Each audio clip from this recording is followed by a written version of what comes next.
September 5వ తారీఖు సర్వేపల్లి రాధాకృష్ణ గారి పుట్టినరోజు సందర్భంగా మనం గురు పూజోత్సవం జరుపుకుంటాం. ఆ రోజున మాట్లాడాలి కదా ఏదో ఒకటి, విద్య గురించి మాట్లాడాలా, టీచర్ల గురించి మాట్లాడాలా. కాబట్టి ఇక మైక్ ఉంది, దంచిండిగా. ఏమని దంచుతున్నాడు? పేద పిల్లల జీవితాలు మార్చేలా తెలంగాణ విద్యా విధానం. 2 సంవత్సరాలు అయింది మీరు అధికారంలోకి వచ్చి.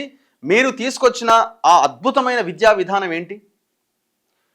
ఇంత తొందరగా మేము ఎట్లా చేస్తాం? 2 ఏళ్ళు అయింది కదా, 2 ఏళ్ళు అయింది కదా, 20 నెలలో 22 నెలలో ఎంతో అవుతున్నది కదా, మరి ఇంత తొందరగా ఎట్లా సాధ్యమవుతుందని మీరు అనుకోవచ్చు.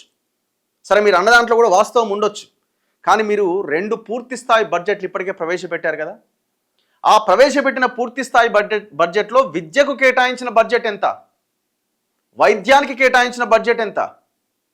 7% విద్యకి, 4% వైద్యానికి. యాజ్ ఇట్ ఈజ్ కేసీఆర్ ఎంతైతే ప్రవేశపెట్టాడో మీరు కూడా అదే బడ్జెట్ ప్రవేశపెట్టారు. మీరు ప్రవేశపెట్టిన దానికి టీచర్లకి జీతాలు ఇవ్వడానికే సరిపోదు. ఇక మీరు ఇన్ఫ్రాస్ట్రక్చర్ ఏం బిల్డ్ చేస్తారు? మంచి స్కూల్ ఎక్కడ తయారు చేస్తారు?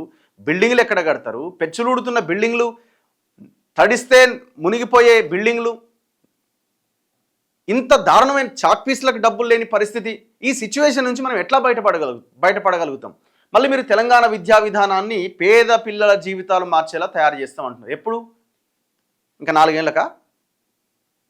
వితౌట్ రూపీ అంటే వితౌట్ బడ్జెట్ మీరేమి సాధించడానికి అవకాశం